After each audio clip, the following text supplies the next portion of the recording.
Qırağa gün bütün dünyanın diqqət mərkəzində olan Yaxın Şərq Sülh Sammiti bölgədə yeni düzənin müjdəçisi olmaqla yanaşı, İranın 10 illiklər boyu yürütdüyü regional siyasətin iflasa uğramasının növbəti və ən aydın təzahürü oldu. Bu ilin iyun ayında 12 günlük müharibə zamanı İsrailin məhv etdiyi məşhur Sepah generallarından biri Qulam Əli Rəşid düz 4 il əvvəl 2021-ci ilin sentyabrında etdiyi bir çıxışında demişdi. Qasım Süleymani ölümündən 3 ay əvvəl yüksək rütbəli hərbçilərin iştirakı ilə keçirilən müşavirədə bildirmişdi ki, sizin üçün İran sərhədlərindən kənarda 6 ordu yaratmışam. Bu ordular Aralıq dənizi sahillərinə qədər uzanan və eni 1000 kilometr, uzunluğu 1500 kilometr olan bir ərazidə yerləşir. Əgər hər hansı bir düşmən İran İslam İnqilabı ilə, Müqəddəs İslam Respublikası quruluşu ilə döyüşmə fikrinə düşsə, əvvəlcə gərək bu 6 ordunu məğlub etsin. Buna da qadir olmayacaq. Həmin çıxışdan keçən qısa müddət ərzində, xüsusən 2023-cü ilin 7 oktyabrından bəri İran generalının haqqında fəxrlə danışdığı həmin 6 ordu bir-birinin ardınca tam və ya qismən sıradan çıxarılıb və onlardan ən önəmlilərindən biri olan Həmas da özünün əsas liderlərini itirdikdən sonra bu günlərdə Amerika Birləşmiş Ştatları prezidenti Donald Trump'ın 20 bənddən ibarət sülh planını qəbul etməli olub. Həmasın faktiki olaraq təslim olması, o cümlədən Qəzza zolağının idarəçiliyindən imtina etməyə razılaşması təkcə bölgədə kütləvi insan qırğınının sonu deyil, həm də İranın regional təsirinin sonudur. Başqa sözlə, İranın milyardlarla dollar vəsait sərf edərək formalaşdırdığı müqavimət oxunun Aralıq dənizinə çatan ucu qırılıb və artıq o, regionda əvvəlki funksiyasını yerinə yetirmək iqtidarında deyil. Bu baxımdan oktyabrın 13-də Misirdə baş tutan Qəzza zolağında yekun atəşkəs sazişinin imzalanması mərasimindəki bir məqam özlüyündə hər şeyi deyir. Sənədi Amerika Birləşmiş Ştatları prezidenti ilə yanaşı Türkiyə, Misir və Qətərin dövlət başçıları imzalayıblar. Bu, Yaxın Şərqdə yeni düzənin formalaşmasında hansı regional oyunçuların həlledici rola malik olduğunu aydın şəkildə nümayiş etdirir. Donald Trump da bizə xüsusən bu masada təmsil olunan ölkələr kömək etdi deyə bildirib. İran isə regionun gələcək geosiyasi mənzərəsini müəyyənləşdirən masada yoxdur. Təklənmiş, təcrid olunmuş durumdadır. Və ən önəmlisi budur ki, İranın təcrid olunması rəsmi Tehranın özünün əli ilə baş verib. Bilavasitə onun yürütdüyü siyasətin nəticəsi kimi meydana çıxıb. Bunun ən son nümunəsi İranın Misir prezidentinin rəsmi dəvətinə rəğmən sözü gedən sammitdə iştirakından imtina etməsidir. Amerika Birləşmiş Ştatları prezidenti də İranın bu tədbirdə iştirakına tərəfdar olduğunu bildirib.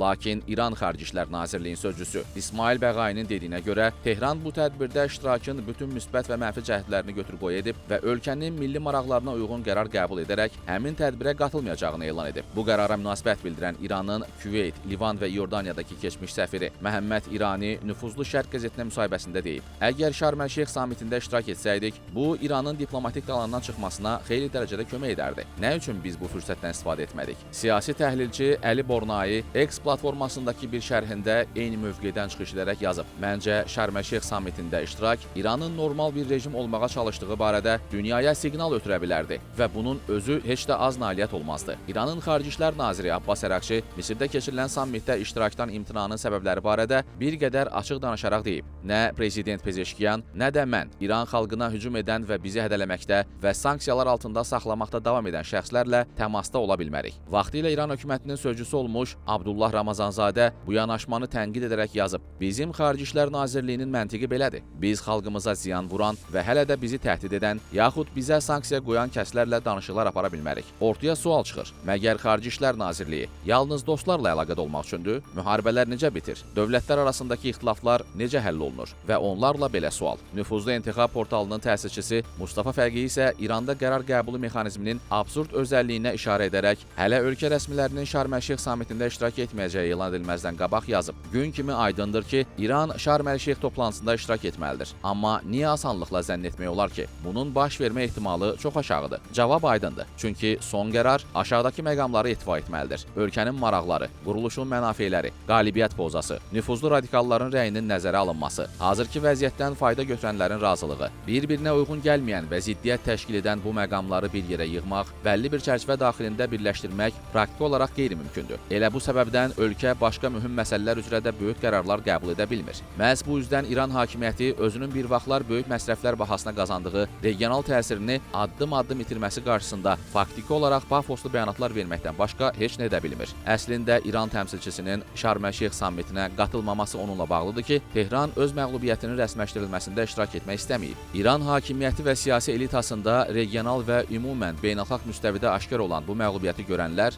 və anlayanlarla yanaşı onunla heç cür barışmaq istəməyənlər, bəlkə də qaytardılar xulyası ilə yaşayanlar da var ki, bunlar ilk növbədə ali rəhbər Ayətullah Əli Xameneyi və onun yaxın ətrafıdır. Məsələn, İran Ali Milli Təhlükəsizlik Şurasının katibi Əli Larijani Qəzzada baş verən son proseslərlə bağlı belə yazıb. Cəsur və məzlum Fələstin xalqının azad edilən məhbusları coşqulu və möhtəşəm qarşılama mərasimi hansı tərəfin qalib olduğunu göstərdi. Siyonist rejim indi kadrlarda görür ki, 2 illik amansız qırğından sonra Həmasın və müqavimətin məqamı xalqın qəlbində necə ucalıb. Müqavimət həmişə sarsılmaz və qalibdir. Bu sözlər ötən il dekabrın 22-sində, yəni Əsəd rejiminin süqutundan və İranın Suriyadakı mövqeyini itirməsindən az sonra Xameneyinin dediklərini xatırladır. Xameneyi iddia etmişdi ki, vaxtilə Livanda olduğu kimi Suriyada da şərəfli və güclü bir qruplaşma baş qaldıracaq. Suriya gəncləri bu təhlükəli durumu planlaşdıranların və icra edənlərin qarşısında dayanacaq və inşallah onlara qalib gələcək. Üstündən bir ilə yaxın vaxt keçsə də, bu sözləri təsdiqləyən hansısa əlamət ortada yoxdur. Doğrudan da siyasətdə, xüsusən xarici siyasətdə illüziyaların əsiri olmaq və öz xəyallarını gerçəklik kimi qələmə vermək fəlakətli sonluğa aparan böyük faciədən başqa bir şey deyil.